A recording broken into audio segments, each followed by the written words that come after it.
actual show. And here we are live now, and we have Harry Spaight with us. He is the absolute positive man on LinkedIn. I have assigned that title to you, the most positive man on LinkedIn. And right before we went live, Harry and I were talking about a little thing called kitchen table selling and how we used to position it back in the 80s and 90s. Now, Yeah. Harry, I don't know how old you are. I'm not going to ask. Old. Well, But I look young. I bet I'm older. And one of the things that we used to do in kitchen table selling is just sharing our photos. Who started that whole thing? Do you remember? No, I don't. But it's funny how these habits start somewhere with someone with an agenda and say, I'm going to go around and do this sales training program. This is my agenda. Sell this to business owners. And then it gets adopted as this is the greatest thing ever. And we're all going to do it. So, yes, I've been around the site seller with pictures, family, trophies, President's Club trips, you name it. Yeah, it's just crazy. And of course, nowadays they just put it on, every social media thing there is Right. to Yeah. show their trophies and their accolades. And actually, nobody cares, do Nobody they? cares. No, Buyer doesn't care. no. In fact, it's probably a turnoff for most people. I mean, the people that care are probably the family, maybe. The people that work in the company, maybe. But a potential buyer, they've got their own problems. They don't like to see someone celebrating how great they are in sales. That one drives me a little bit bonkers too, Christine, is that you're basically saying, I make a lot of money off of my buyers and I get to go on trips because I do such an amazing job. So, yeah. There was a man that I worked with at one time. This is long time ago. I'll tell you, it had to have been 25 years ago because my son I was just starting school. And he got really frustrated for a while because his sales were bombing. And Mm, he would drive up in his big old Cadillac and get out with his $1,000 briefcase that was a handmade for him, all of this yeah. looking like anything. He was one of the top producers. Well, people just stopped buying from him, and this one man said to him, I'll never forget, he told us this in a meeting. He said, "Oh yeah, drive up in your fancy Cadillac and Yeah. try to sponge money out of me." And so, but the guy was smart. Guess what he did? He went out and bought a junker Honda and Yeah. started driving that to appointments, and then he started selling again. Yeah. Yeah, I mean, that's total. It's not relatable, right? The first scenario is not relatable. The second one, and then they're going to say they're not going to negotiate on price, Right. and they're driving a car more expensive than you might own as the buyer. So, yeah, it's got to connect, right? What we say and what we do have to connect, and there's often a disconnect in sales. But I look at the policy of dress one level better than the people you're meeting.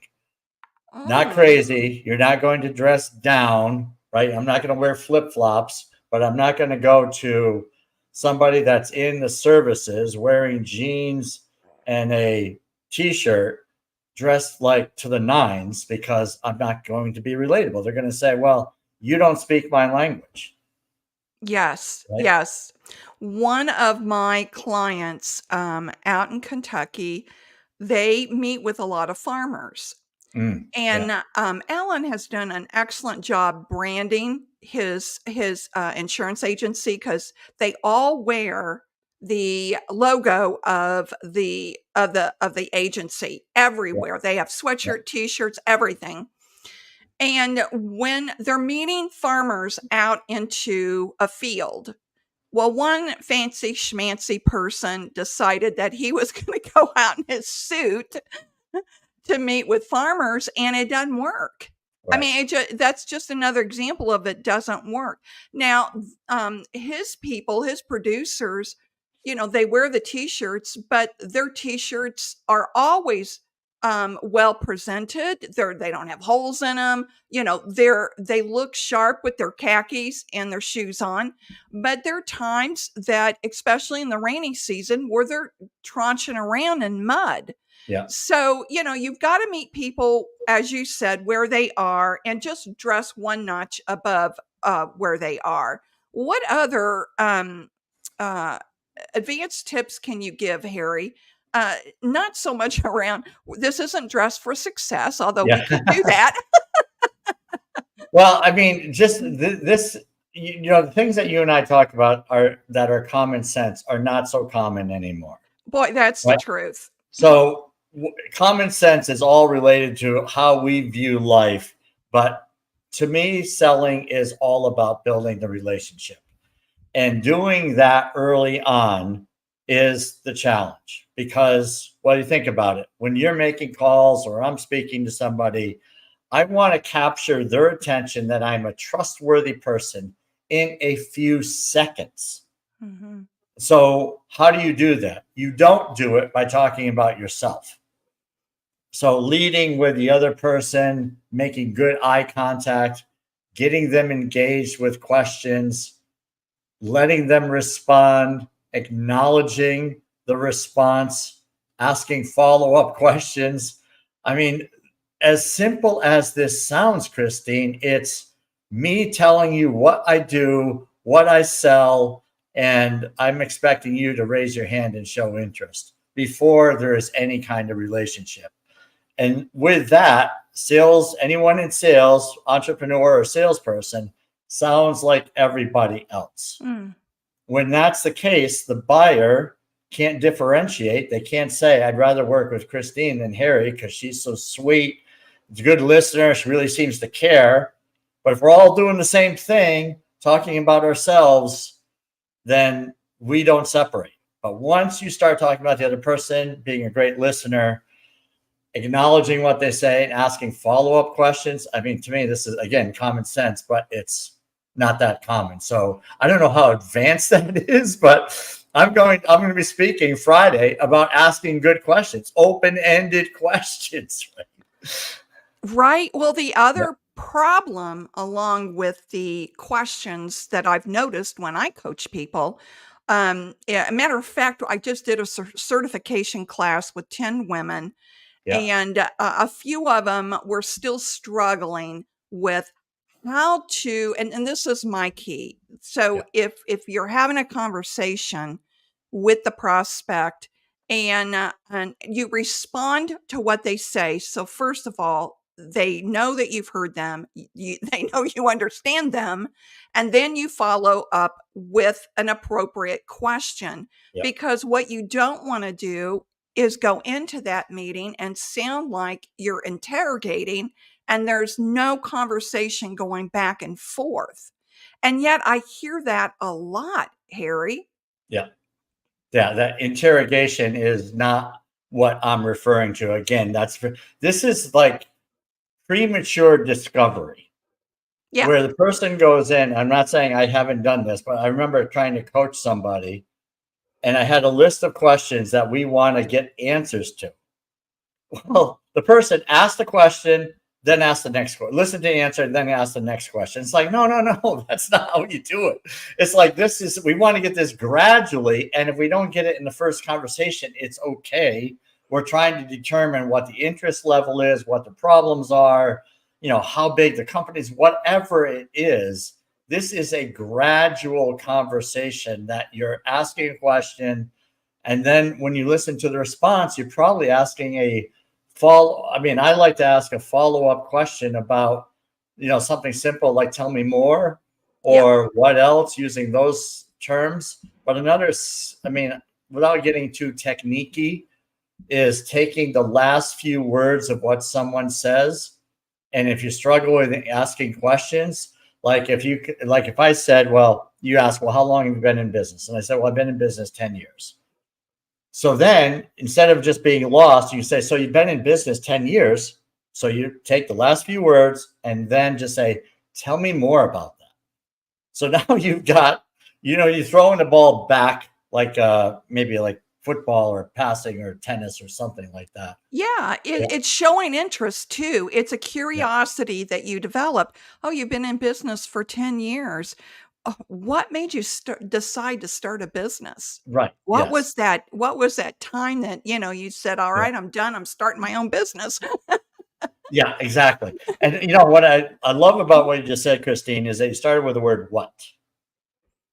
I was talking to a fellow on my podcast who used to be an Army interrogator, and I noticed he was using the word what and not asking questions instead of why. So I said, why are you asking what and not why? Foolishly, right? I didn't even realize I was saying why. And he said that why brings up the defense mechanism.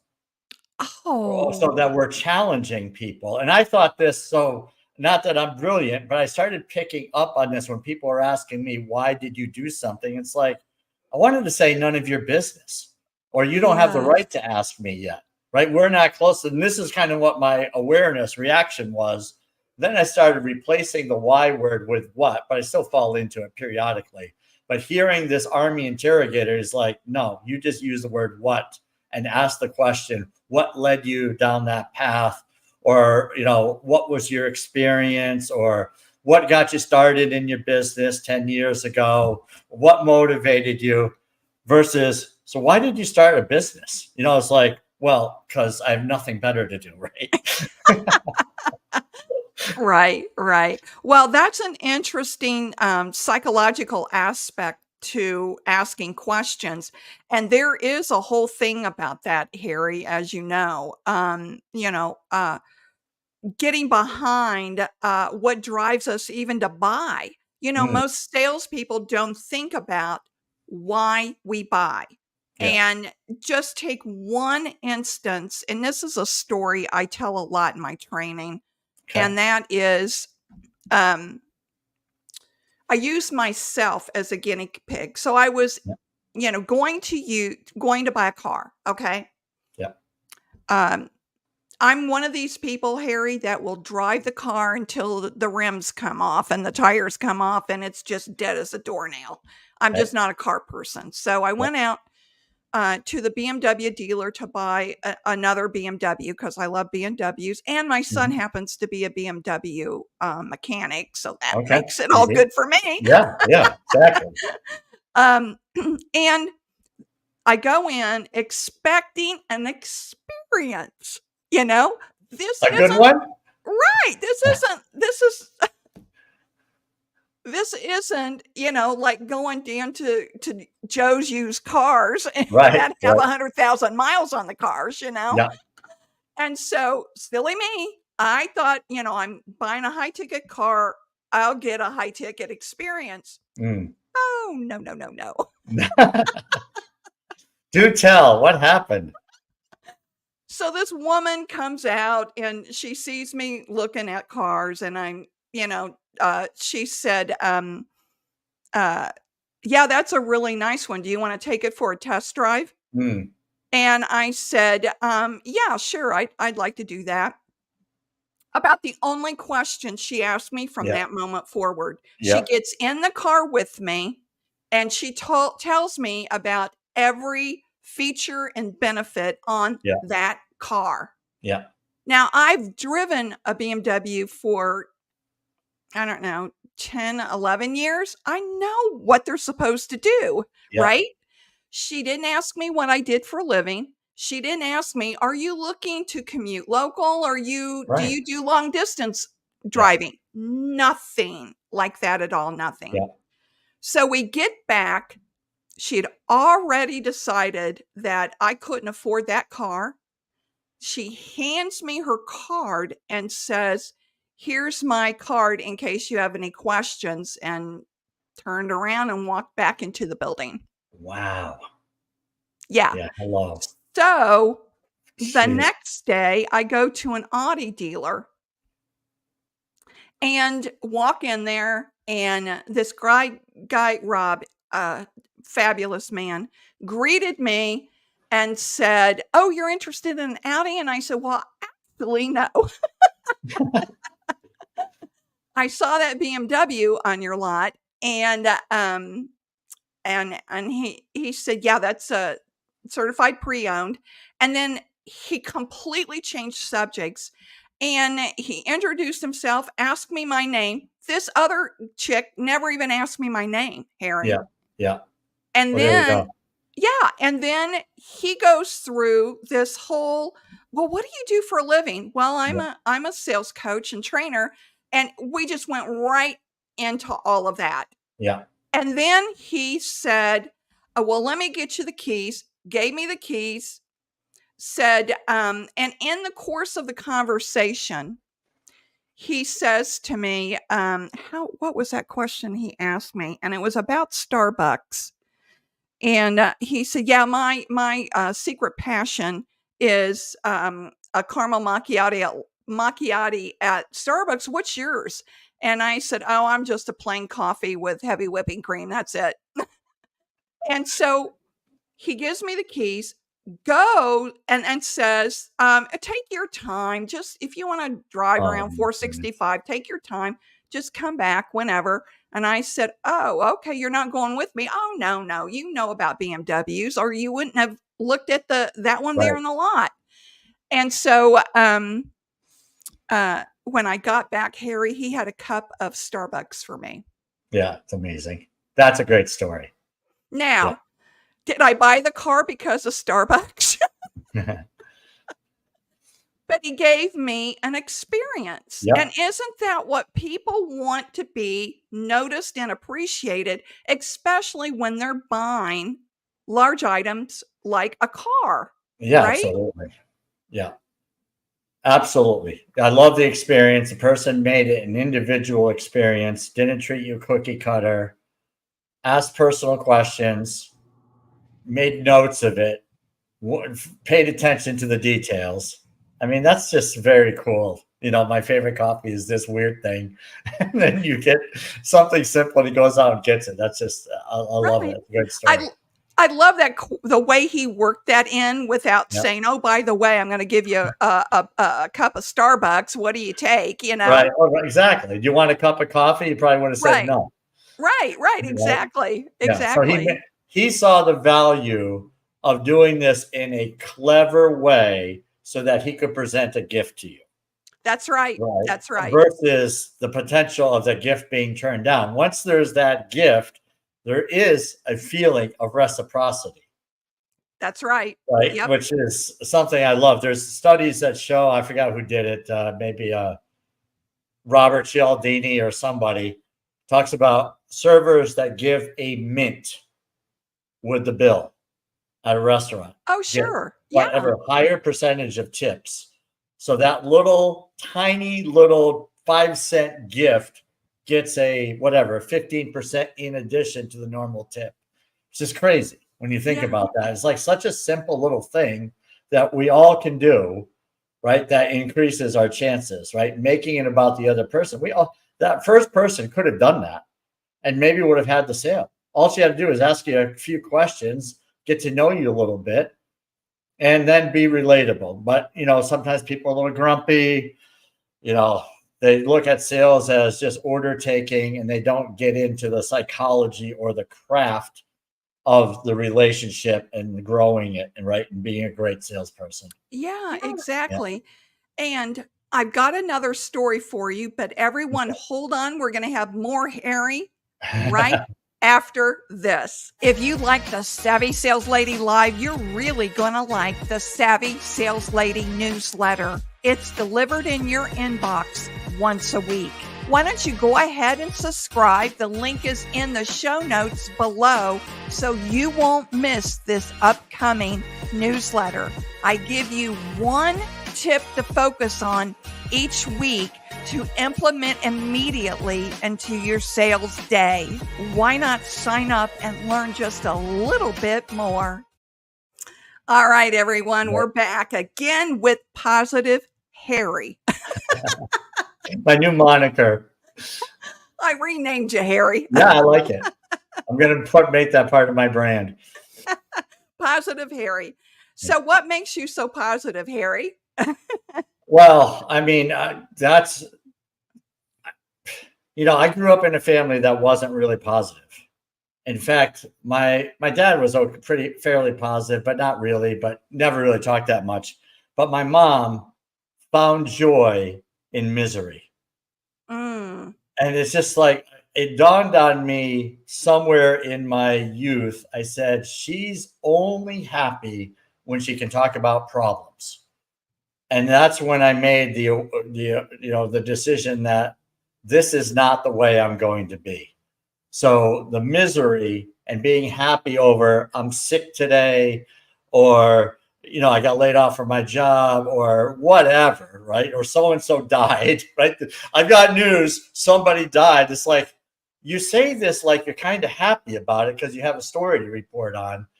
And so early on, I made a decision. I mean, not early on, probably in the late teens, early 20s. I said, I'm going to be different. And then just kept working at it. And then, as you get older, you realize how short life is. You don't want to be griping and moaning about the gifts that we have, right? Each day we're alive. So yeah, oh, that's for that's it. sure. Yeah, yeah, What's for your thought? sure. And you know what, Harry?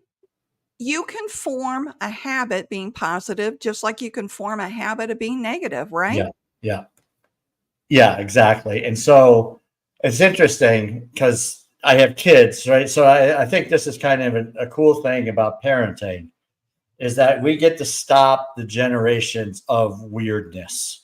Mhm. Um, and I know this isn't sales related, but to me it is because sales is relationships, and we're always in sales in relationships to one degree or another. And I look at my kids, and when I see one of them go a little bit, negative, I just say, reflect on how good you've got it, right? Reflect on the gratitude. There's always going to be problems. We're never going to be problem free in life. And for you to say, I'll be happy when this problem goes away, means we're postponing our happiness until a problem goes away, which means if another problem comes up, we're going to postpone our happiness again, or joy, which is a better word, I guess. So yeah, so it's a work, it's lifelong, but it's just a choice I've made. So, and passing it on to my children, and hopefully they pass it on to their children, because I'd rather have grandchildren, great my project, whatever the word is, have people that are positive, Sure. griping and moaning over this great gift that we have. Yeah, Yeah. absolutely. And we have viewers, so if anybody has any questions for Harry or for me, any comments, feel free to, put them in the comment section and we'll address your questions and comments. Um, I love that one saying by Clint Eastwood when I think he was 90 or Oh, maybe his late 80s. A reporter asked him, "How is it that you get up every day yeah. and continue to work and do movies?" And he said, "Because when I get up, I make sure the old man doesn't win." Right. You know? And I now love that. since I'm not, late 80s yet, but I will be. Right. Yeah. But Well, I say that to myself in the mornings. I'm not yeah. letting the old lady win. I'm winning. Yeah, I so agree with that. And I with Toby Keith's song before he passed wrote about, well, I don't know when exactly, but it was definitely before he passed, obviously. But that he wrote about that song or that line from Clint Eastwood. Oh, he And did? I didn't yeah, know that. yeah, Don't Let the Old Man In is the song from Toby Keith. It's freaking beautiful.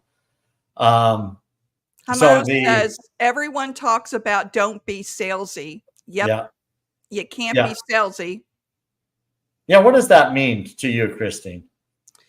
Well, what it means to me is instead of, asking questions, trying to, solve the problems, you immediately go into, "Well, if you buy our product, it'll do blah, blah, blah. Yeah. That's when it becomes salesy. Thank you for your comment, Hamaz. Hum, hum, did I say that correctly? I Because can't see the name, so yes, it probably. is Hamza Hamza. Farouk, looks I, like. I'm very paranoid about I know. names. I'll go out on a limb. Yeah, I'd like yeah. to try the names, but yeah. So I was talking to someone recently who said they didn't want to appear salesy. My thinking is, if you're concerned about being salesy, you're not. Mm-hmm. Right? The ones who are salesy don't care. So her line was, well, I don't want to, like, so if a person needs to think about it, and you're right, we talked about this earlier. They need to, like, so they say, well, I there's a lot of information here. I need to think about it. She says, well, I don't want to be salesy. So I say, okay. So then I ask, well, so what happens when you say, okay, what's next? And she says, well, I normally reach out to them in a few days. And I said, how does that work out? And she said, well, it's not easy because I spend a lot of time trying to find them again. And so I asked, well, can you set a follow-up meeting now that you say, like, you need to think about it? Say, that's great. I totally get it. I would want to think about it too. How about we get together, say 3 or 4 days from today, and just discuss what you've been thinking, and I'll see if I can provide some value for you. Is that too much to ask? And she says, oh, I think I can do that. So what's your thought on that? Is that salesy? Yeah, yeah. No, that's not salesy. I think I would have taken it one step further, though. When I get that response, I'll say, have you ever purchased a product or a service, whatever it is that you're selling, Yeah. at this price point before? Yeah. So Good one. So what you're trying to discover is, are they in sticker shock? Yeah. That's so good. Well, if I said no, not really, what would you do? Can I put you on the spot there? Oh, sure. If you say Yeah. no, not really. Oh, Yeah. okay. Well, thanks for letting me know. What is it that you think that is really you're struggling with and you need to think about? Yeah, it's a significant investment. Okay. Yeah. And so you've never purchased something at this investment level before? Not for this product. It seems like I'm not sure I'm going to get an ROI on it. Okay. So that's your concern, is the ROI then? Yeah. All right. Um, is there anybody else that would be making this decision with you? My wife will help. Your wife? She wears the pants in the family, Harry. Yeah. Just let me Well, know I now. discussed it all with my wife. Okay. Oh, I can completely understand that. All right. And then I would go and I'll tell you what, why don't we book a time that both you and your wife can be together and we can work this out. Yeah. Or we can talk about this more and I'll be able to show you some ROI on this. Yeah. Okay. Cool. So what I Did like that sound about this, salesy? what's that? No, not salesy at all. And in fact, No. I love the question, and I'm not just blowing smoke here, is that you're trying to determine right away, is it sticker shock? Yeah. But sometimes people have no clue as to what something costs, and they're curious and they say, well, I need this for my business. And then they find out, sort of like walking into a BMW dealer and you have no idea. It's like you never even heard how much BMWs cost. And you look at it and you go, oh my God, this is crazy. Right. So you have that reaction. $60,000. Right. Exactly. I was going to go to 50, but anyway. So, but you get the idea. Yeah. So sometimes people want a ballpark range of a price before they explore any further. Now I'm somewhat like that, and I want to get through. I can't think of an example, but there's examples. So I might say ballpark. What does this go for? And I just want to see if it's worth the conversation. Mm-hmm, mm-hmm. What's your feeling about that question? Do you feel like you should hold back and not respond? I mean, I'm not sure there's a wrong or right answer here because I think it depends on how each person sells. So I'm not trying to put you on the spot, but what's your No. feeling on giving some range to make people feel comfortable? Yeah, I would absolutely answer, that question, and I'll say, I can give you a ballpark. This is why I'm hesitant. I usually give people 3 different options. Yeah. So, I don't want to box you in, with a ballpark number. I'd rather just give you, the 3 options that you can choose from. Hmm. And, if you have time, we can go through those now, or if you want to, wait for my proposal, then I can send the proposal or I can, uh, make an appointment with you and go over the proposal with you and your wife. Yeah. How does that sound? That sounds good. So I'm going to ask. So, like the question I'm going to ask, like, say whatever it is I'm doing, and there's going to be an ROI. Like for me, it's sales coaching and fractional sales leadership. I'm going to ask. I said, it's a great question. I'm going to answer. I just have a couple of quick questions to ask. And then I'm going to ask, how big is your sales team? Or what is your average ticket sale? Yeah. Because then Yeah. I want to know, like, is this person, if are they in the realm of doing business with me? Because I don't want to come across and say, here's my number, and then them going, oh my God, that's expensive. But normally what I can say is, I understand, but, and I could ask this afterwards too. It's like, what is your average ticket sale? What is your average, ticket sale? And then if they give that to me, and I said, so we're really talking about one sale a month. And I believe I'll bring more than that to the table here. Oh, yeah. Something along those lines. I What? like that Right? too. Yeah. Yeah, I really like that too. Now, I asked that question ballpark, for budgets to kind Yeah. of flush out what the budgets are, in Yeah. the ballpark, what would be your budget for this type of product? Yeah. Yeah. And sometimes people, like the first, I love, I'm going to go back to what you said. I did a proposal for someone recently, and they just, totally ghosted me. And it happens to us, folks. It happens. We get ghosted, which typically means that's not what I want to be spending, right? I Right. don't see the ROI.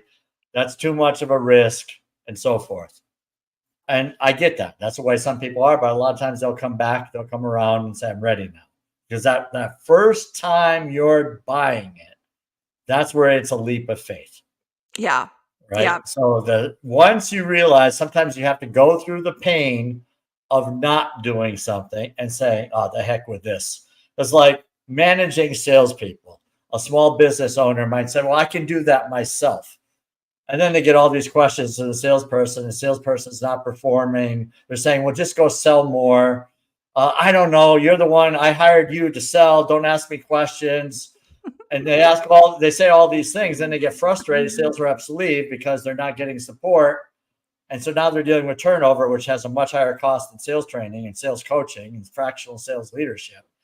So they have to go through that first sometimes and say, okay, now I'm ready. What's your experience of that? I agree, but I do the proposals a little different, Right. okay? Yeah. So I don't email proposals. I Yeah. set up a time to review the Oh, yeah, proposal with exactly. them. Yeah. Did I Um, say I emailed a proposal? you said you send it out, Oh, so yeah. I I just mean, yes. assume. Let me Okay. slap myself there. Never, never do you want to do that. I schedule a meeting and say, I'm going to send this to you. We'll review it over Zoom. Is that fair? I Yeah, cannot send a proposal because they will be teaching your salespeople to do this. And I don't believe in this, right? So that's how I do it. We review I over Zoom. agree. So I I agree. apologize. No, no, that's okay. The reason why, everyone, that you want to, do review the proposal at the time of the meeting, whether it's Zoom, face to face, whatever, and Yeah. not send it before the meeting. You do it at the meeting. The reason why you want to do that is because there could be something on the proposal they misunderstand, Of course. or something they wanna change, but they're not going to tell you that. Right. So Yeah. they ghost you. And Exactly. Yeah. And so you want to make sure you are answering all their questions while you're reviewing the proposal. Is what else do you add on to that, Eric? Or Eric? My gosh, Yeah. Harry, see how I am? Yeah, I really like what you said on this. The thing is, we may understand our proposals like the back, whatever the back of our hand means, but you get the idea. We know our dialogue, we know our language, we know the ROI. This is a no-brainer for us. We've gone over it 100 times. The potential buyer, i.e., prospect, is looking at this possibly for the first time. It's a new language. So what do? They flip through the first few pages and go, price. Right. Right? And that's too much because they were comparing it to maybe their imagination, some imaginary number.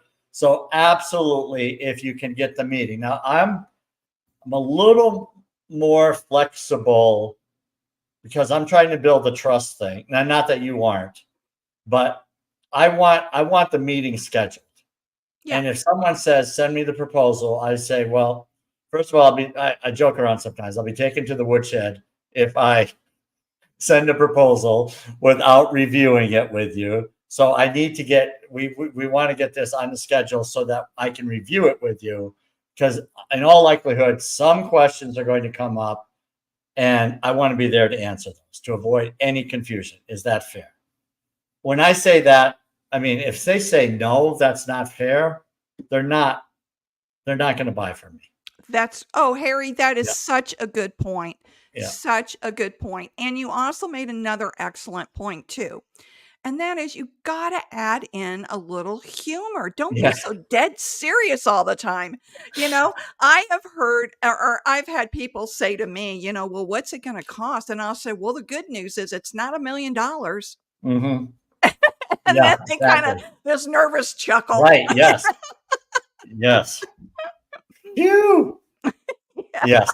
There is that. It's just playing a little bit on the humor side. I mean, Jeffrey Gitomer, I'm not a huge fan, but a fan of his style of using humor. He says, make them laugh, they will buy. Yeah. Yeah. Right. I So when you believe have that that, too. Yeah. yeah. Yeah. So, yeah. Jeff, Yeah. I remember years ago, Christine, that I've heard this person in sales every time they had people in, because we did product demonstrations and so forth, there was laughter in the room. And it's like other people would say, oh, why is he having so much fun? He's not taking this serious enough. That guy sold more stuff and people were just loved being around him. And I said, you know what? I'm going to follow that example and not be so uptight and be self-deprecating, have some fun with this. And, I've said for years that I'm not saving babies. And just, I'm going to have fun with people, and people typically enjoy it. That is so true. And I'll be the first to admit I was that uptight presenter. Yeah. I mean, I could not, first of all, being, I'm a, most people don't believe this, but it is true. I'm a really, I'm an introvert. Yeah. It is hard for me to be in crowds. It's hard for me to go to network meetings. It Yeah. always Wow. has been. Yeah. But I was the worst presenter for a long time. And same thing, like your story, where I was in this coming from mine. I was at a conference presenting, coming out of mine. And then I heard this crowd of people just laughing at this guy. So I stood out the door and listened. And I went, oh my gosh, that's what I should be doing. Yeah. Oh, this is a good comment. Sometimes humor feels like I'm offending other people, so I totally avoid, but I really want to be the funny guy sometimes. Can you address that, Harry? Yeah. Good one. 100%. You got to know the room. So Mhm. I remember one particular example. Like I pick on people and I say, get with the program. So like if there's Mhm. a group of people and one is kind of straggling, I'd say, Christine, get with the program here. I did that to a lady in front of a crowd of people and she broke down in tears, left, and people are saying, "Don't worry about her. She's having a bad day." It's like I felt terrible. Oh, I I mean, bet. it was something I've done for a long time, and I probably still do it without even thinking. But you just have to be really careful and understand that not everyone has your sense of humor. So tread lightly. I always work, and I think that was probably the time I started realizing self deprecation is better than it's always better than picking someone out of the group, having a little fight, unless they're like the owner, they're thick skinned, other people are picking on the person, then maybe, but you got to be careful. So always be very cautious. But I do agree that, and just try it in small steps, right? Yeah, and I know you'll get this now. Maybe other people watching won't get this reference, but you don't want to be Don Rickles. Yeah, exactly. Don Rickles, yes, the wiseacre, completely insulting. Yeah, Yeah, right. Oh my God, that guy was. Yeah, he was. I watched him as a kid, and I would cringe at the way he would pick me on people. too. Right? I would get embarrassed Yeah, because of the way he picked on people, but that was his whole shtick yeah. was It worked out was pretty that. well for him, I think. Yeah, yeah. Oh, yeah, definitely. Okay, Harry, it is now, we're almost at 45 minutes. I want to thank you so much for being on. It's always a pleasure talking to you. You are, like I said, I mean, whenever, in the morning, after my morning ritual that I do religiously, I pull open LinkedIn and there's Harry. Harry with a positive message. And that always brightens my day, Harry. And I just want you to know that I bet wherever you go, you're the person that lights up the room. And Oh, I appreciate you lighting up the room of LinkedIn every single day. thank you. That's so nice of you. Really, I'm honored. Well, I hope you come back soon. And everyone, remember sales is a journey, not a quick trip around the block. I'll see you on Thursday. Bye bye. Thanks again.